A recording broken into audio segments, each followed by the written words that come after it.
Kenapa mau ngurusin sampah sebenarnya, Kakak Saril? Ada suara itu, Saril. Banyak, Kak.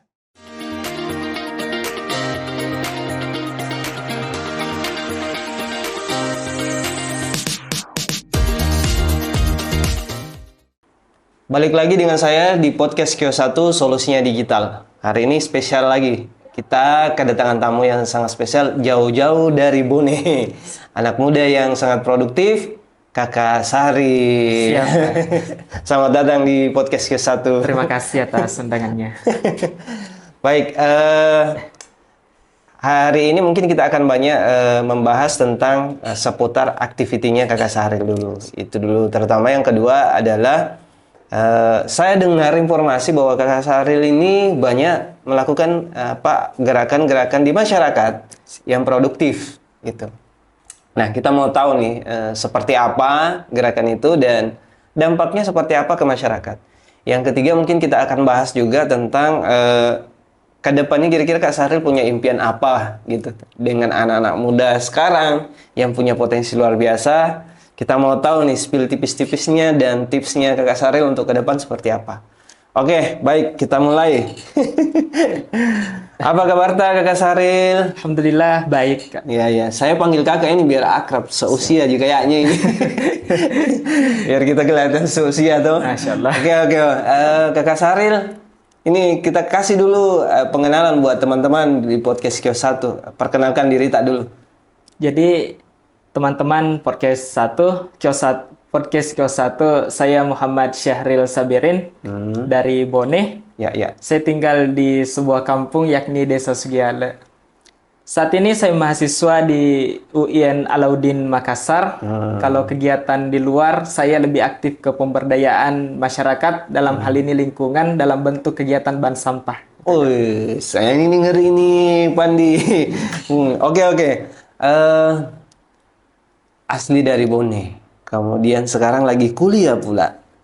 Banyak melakukan gerakan-gerakan pemberdayaan di masyarakat. Itu spesifiknya apa, Kakak Saril? Kalau untuk saat ini, untuk gerakan yang kami geluti adalah ban sampah. Oke. Dalam hal ini, kami mengajak masyarakat bagaimana mengelola sampah dengan baik, supaya sampah ini tidak menjadi tantangan di tengah masyarakat. Oke. Awal mulanya kenapa terpikiran untuk bikin bank sampah ini? Kan ini mengelolanya luar biasa, apalagi dirimu ini sebagai anak muda, harusnya prestisnya luar biasa dan sebagainya. Kenapa mau ngurusin sampah sebenarnya, Kakak Saril? Alasan utama untuk mengurusi sampah ini, Kak, sebenarnya semua orang itu sepakat bahwa sampah ini adalah ancaman besar dalam kehidupan. Oke. Tapi yang menjadi pertanyaan, tidak semua orang mau mengambil peran untuk mengambil peran untuk pengentasan sampah ini. Oke. Olehnya itu, sebagai anak kampung sekaligus sebagai mahasiswa, kami punya tanggung jawab moral gitu. Kami merasa dibutuhkan oleh masyarakat dan dibutuhkan oleh alam lingkungan untuk mengelola sampah ini. Oke. Repot-repot mau ngurusin sampah dan sebagainya. Boleh cerita sedikit, Kakak Saril, bagaimana prosesnya ini barang begitu? Bank sampah, ide bank sampah ini kalau kita lihat sih sebenarnya banyak lah gitu toh. Betul. Dengan kondisi kampung yang begitu luar biasa, tantangan terberatnya sih apa sebenarnya, Kakak Saril? Oke, kalau kita berbicara tantangan semuanya berat, Kak. Iya. Kalau di sampah. Kalau izin saya bercerita, Kak. Iya. Sampah ini kan terbagi dua, ada yang organik, anorganik. Oke. Kalau sampah organik di kampung kan mudah sebenarnya. Untuk pakan ternak itu sudah bisa. Masyarakat sudah terbiasa dengan itu. Oke. Yang menjadi tantangan anorganik, kita mau diapakan ini, Iya. sampah anorganik. Oke. Pada akhirnya tujuan tempatnya, muaranya hanya 3. Kalau tidak ke TPA, ya di sungai, selokan, atau lari ke laut. Olehnya itu, harus ada gebrakan untuk mengatasi. Yang menjadi persoalan, bagaimana membangun kesadaran masyarakat itu. Oke. Karena masyarakat, apalagi yang pendidikan di kampung itu masih relatif rendah, dia tidak tahu sampah ini harus diapakan. Itu tantangan besar kami, bagaimana memberikan edukasi kepada masyarakat terkait bahayanya ini sampah. Oke. Gitu. Ketika Kakak Saril bangun ide bank sampah ini, apakah serta-merta dapat apresiasi atau dapat penolakan dulu atau seperti apa ceritanya Saril awal mulanya ini? Di tengah masyarakat yang kompleks, Ya, bagi yang mengerti pasti akan memberikan apresiasi. Dan yang tidak mengerti pasti akan menolak. Apalagi kalau kita ini anak muda, pasti ada yang mengatakan, ngapain kau urus sampah? Kau apa fokus tuh? belajar saja dulu. Iya, Gitu. betul. Ada suara itu, Saril? Banyak, Kak. Ada yang mengatakan, kenapa mahasiswa jadi pemulung gitu. Ada suara itu, Saril. Ada. Saril sendiri punya apa yang Saril rasakan pada saat mendengar suara-suara sumbang yang seperti itu? Hal yang pertama yang harus dilakukan oleh Saril ketika mendengar itu apa yang? Ya harus persiapkan mental. Oke. Kembali ke niat bahwa tantangan hambatan adalah unsur mutlak dari sebuah gerakan. Oke. Kalaupun kemudian ada yang yang menolak atau mungkin yang memandang sebelah mata dengan ide dan gagasannya Saril ini, kan kita tidak mungkin memuaskan semua orang ini, Saril, gitu ya. Dan saya yakin sekali banyak orang-orang atau mungkin pihak tertentu yang kemudian melihat bahwa apa yang dilakukan Saril ini sebenarnya hanya ya mungkin dianggap sebagai bukan seharusnya sebagai seorang mahasiswa. Saril sendiri memandangnya seperti apa? Bagi saya hanya persoalan mindset sebenarnya, Kak. Mereka mengatakan seperti itu karena dia tidak paham. Seakan-akan mengurus lingkungan itu, mengurus sampah itu adalah pekerjaan rendah gitu, bukan untuk orang-orang berpendidikan gitu.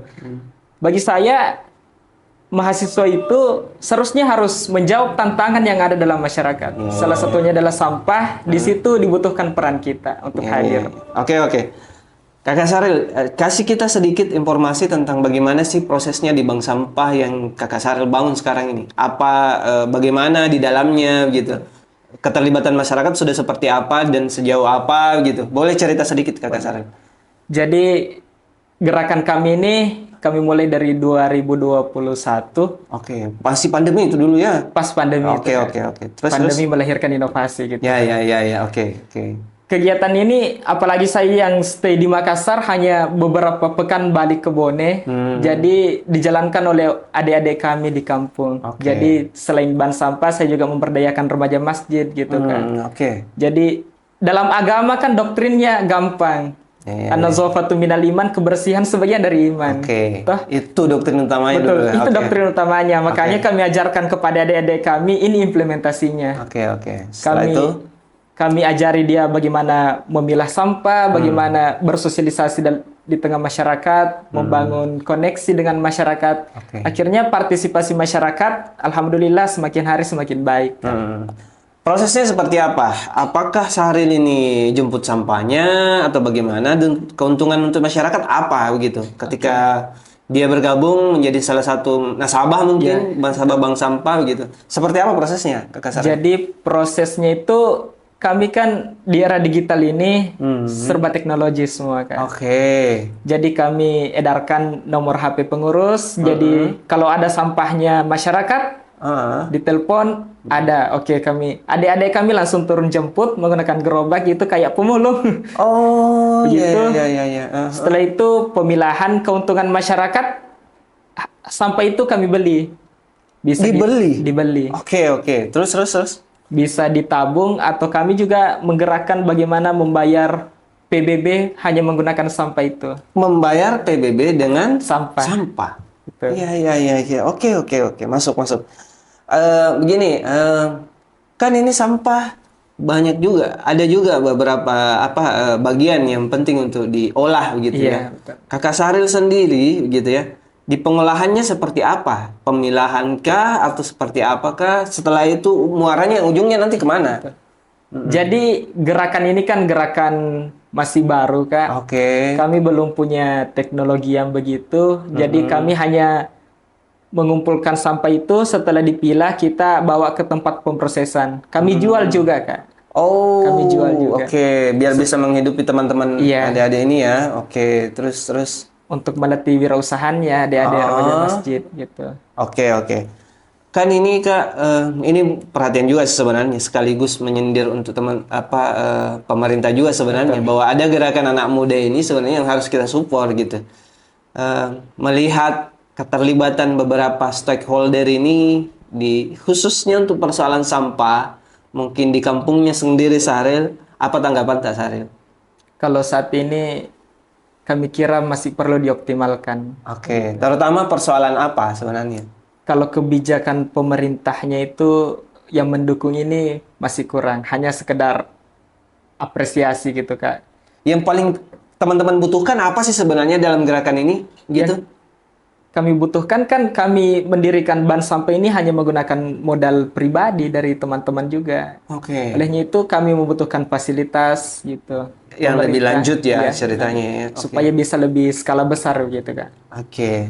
Oke, sekarang mungkin ke Saril saya minta bercerita sedikit aktivitinya ketika di bank sampah itu seperti apa sih sebenarnya? Adik-adik itu ada berapa nasabahnya sekarang dan seperti apa? Kalau nasabah sekarang ada sekitar 89 orang, hampir 100 orang Kak.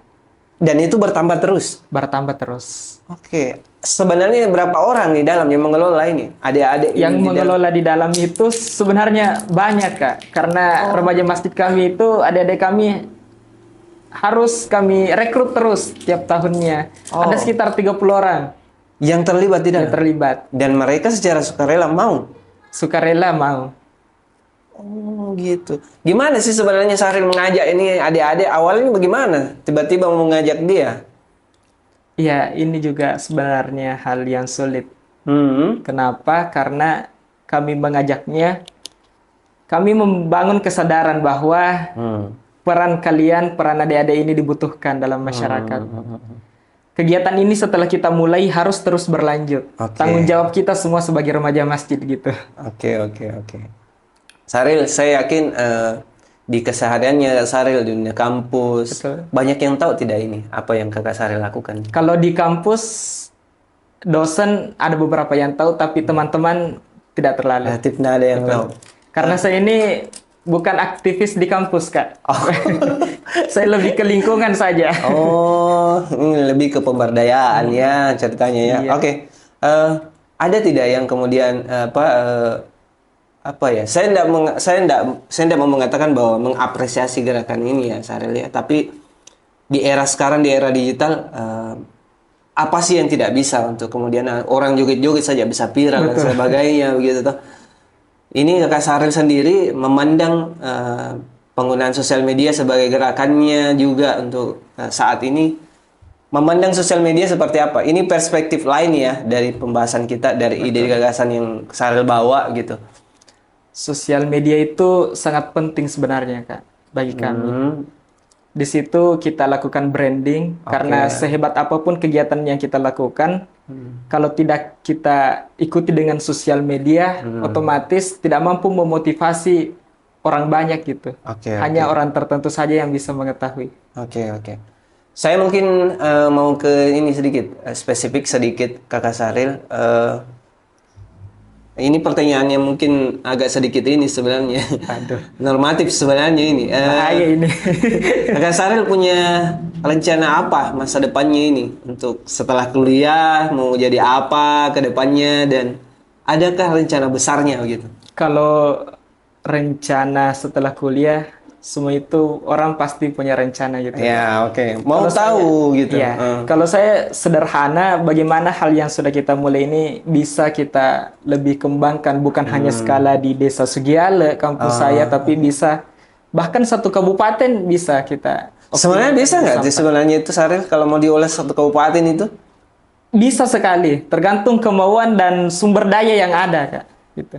Yang paling vital sebenarnya yang harusnya mengelola ini barang sebenarnya apa begitu? Maksud saya pemerintah kah atau apakah sebenarnya untuk menjalankan ini barang kita butuh apa sebenarnya? Nah, ini yang juga kadang membuat bingung kami, Kak. Terkadang orang bertanya, apa bantuannya pemerintah? Nah, itu yang saya maksud. Oke. Pertanyaan saya, kenapa pemerintah mau membantu? Seharusnya kami yang membantu pemerintah karena barang ini Iya. tugasnya pemerintah, Kak. Jadi kami mau minta bukan bantuannya pemerintah tapi kolaborasinya pemerintah gitu. Iya. Ini singgungan berat sekali kurasa ini Saril. Semoga pemerintah daerah bisa dengar ya Saril ya. Terakhir mungkin Kakak Saril, dengan luar biasa Kakak sudah punya gerakan dan sebagainya gitu ya. Maksud saya begini, Kakak Saril, kasih saya gambaran perspektifmu tentang masa depan anak-anak muda dan sebagainya supaya juga ikut terlibat dalam gerakan-gerakan sosial seperti ini gitu. Yang pertama itu kita harus luruskan dulu niat Kak untuk mengelola bank sampah ini. Apalagi hanya untuk mencari prestise dan prestasi itu. Ya. Terkadang teman saya bertanya, apa keuntunganmu urus sampah? Apa prestasi yang kau dapatkan urus lingkungan? Saya sering katakan seperti ini Kak. Kalau kami mengurus lingkungan, jangan tanyakan tentang prestasi. Kenapa? Karena sampah-sampah yang dikumpulkan oleh adik-adik kami di Sugihala hari ini, dampaknya tidak dirasakan hari ini. Tapi bisa jadi 30-40 tahun ke depan, sampah tidak menjadi tantangan lagi dalam kehidupan. Hari itu saya yakin masyarakat sudah lupa siapa penggeraknya sebenarnya ini. Sudah lupa siapa fasilitatornya, siapa penggagasnya. Tapi saya yakin masyarakat merasakan manfaatnya. Ajak dong teman-teman untuk bergerak. Saril, coba sebagai seorang mahasiswa juga saya tantang ini sekarang. Iya, betul. Oke. Gimana Kak? Peran anak muda, apalagi mahasiswa, harus hadir di tengah masyarakat. Masyarakat tidak butuh apa jurusanmu, kau sarjana apa. Tapi dia mau lihat gerakan apa yang kau ciptakan yang dapat berkontribusi kepada masyarakat banyak. Gitu, dan pastinya memberi dampak. Dampak kebaikan pastinya. Oke, itu sesi pertama kita. Saya mau masuk di sesi kedua, Kakak Saril. Ini sesi kedua ini Kakak Saril, saya mau Kakak Saril menanggapi dengan satu kata saja. Jadi setiap yang saya katakan, Kakak Saril menanggapi dengan satu kata saja. Satu kata, dan bisa nggak usah lebih. Keren. Ya, yang pertama, bank sampah. Keren. Ya. Yang kedua, buang sampah sembarangan. Buruk. Iya. Sampah adalah tanggung jawab semua orang. Betul sekali. Yang terakhir, mahasiswa harus hadir di tengah masyarakat. Panjang sekali. Oke. Terakhir dari yang terakhir, kios 1. Mantap, luar biasa. Terima kasih Kakak Saril atas waktunya. Thank you ya, lanjut terus gerakannya. Ini anak muda productivity. Terima kasih buat teman-teman yang telah menyaksikan podcast Kios 1. Jangan lupa terus support channel podcast Kios 1.